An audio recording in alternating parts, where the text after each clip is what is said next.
Bu videomda çok ama çok pratik, yiyen herkesin çok beğendiği harika bir borcam pastası tarifi vereceğim.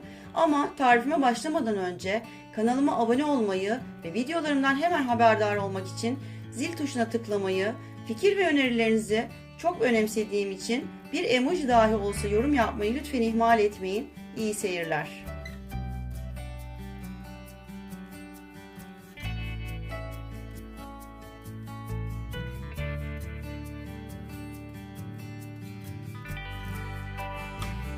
Ve arkadaşlar ilk önce un, kakao, vanilya ve kabartma tozunu, bütün kuru malzemeleri, şeker hariç bütün kuru malzemeleri bir kaba eliyorum ve hepsini güzelce karıştırıyorum. Hepsi bütünleşmesini istiyorum.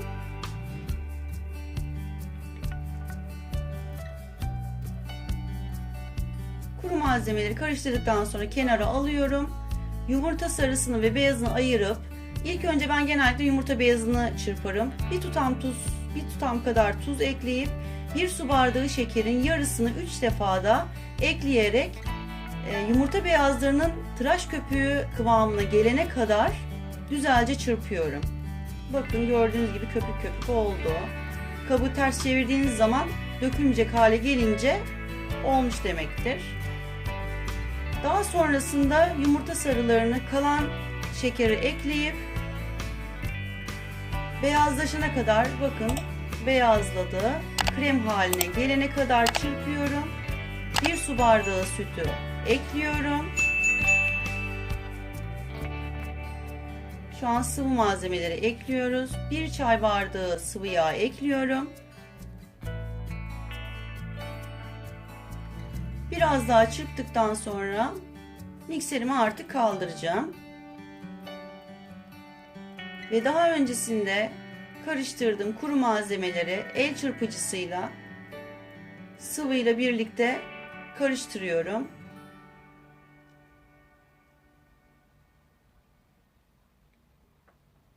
Gördüğünüz gibi kek kıvamını almaya başladım. Şimdi fındıkları da ekleyeceğim. Bir su bardağı fındığı, çekilmiş fındığı ekliyorum.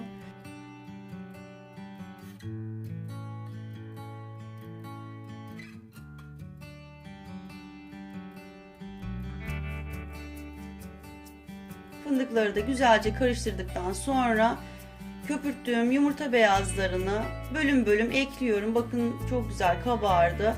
Fındıklar biraz keki aşağı doğru çekmeye çalışacak. Yani kabarmasını önlemeye çalışacaklar biraz. Bu şekilde yumurta beyazlarını köpürttüğümüz için biraz daha iyi kabarmasını sağlayacağız.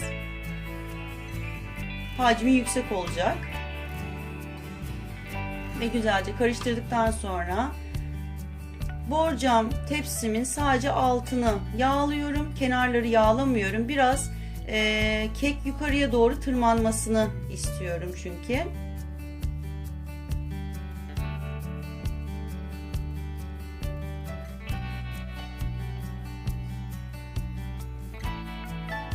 Kekin tamamını ekledim.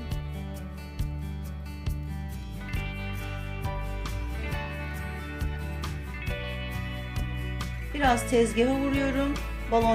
İçindeki baloncuklar çıkması için.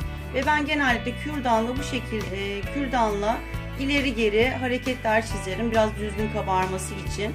Kekim oda sıcaklığına geldikten sonra kürdanla delikler açıyorum ve bir su bardağı sütü üzerine döküyorum.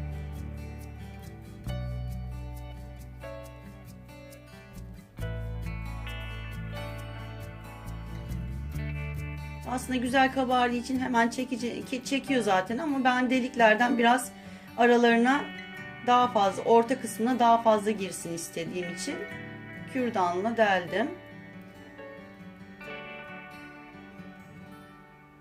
Ve bir paket pasta kremasını 1,5 su bardağı sütle güzelce çırpıyorum. Kıvam alana kadar çırptım. Ve içerisine bir avuç kadar damla çikolata ekledim. Köstebek pasta kreması gibi olsun istedim biraz da aslında.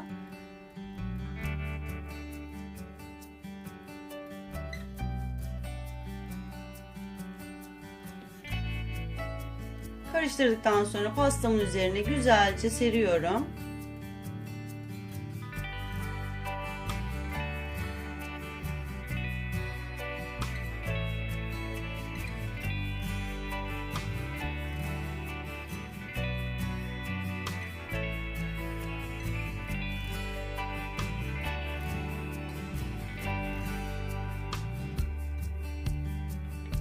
Güzelce her tarafını düzledim.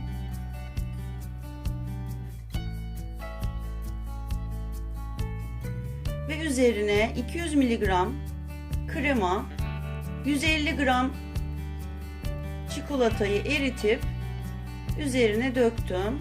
Ve güzelce yaydım. Güzelce her tarafına gelmesi için yaydırıyorum.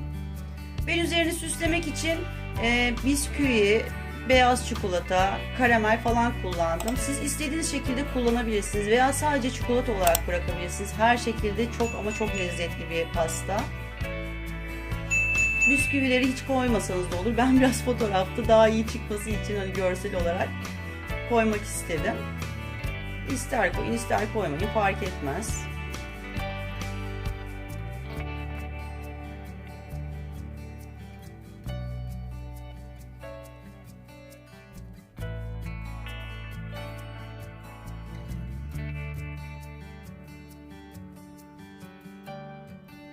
Bütün işlemler bittikten sonra en az 6-7 saat dolapta beklettikten sonra servis yapabilirsiniz. Gerçekten pişman olmayacaksınız. Çok lezzetli bir pasta. Beni izlediğiniz için teşekkür ederim. Kanalıma abone olmayı ve videomu beğenmeyi unutmayın lütfen. Kendinize iyi bakın. Hoşça kalın.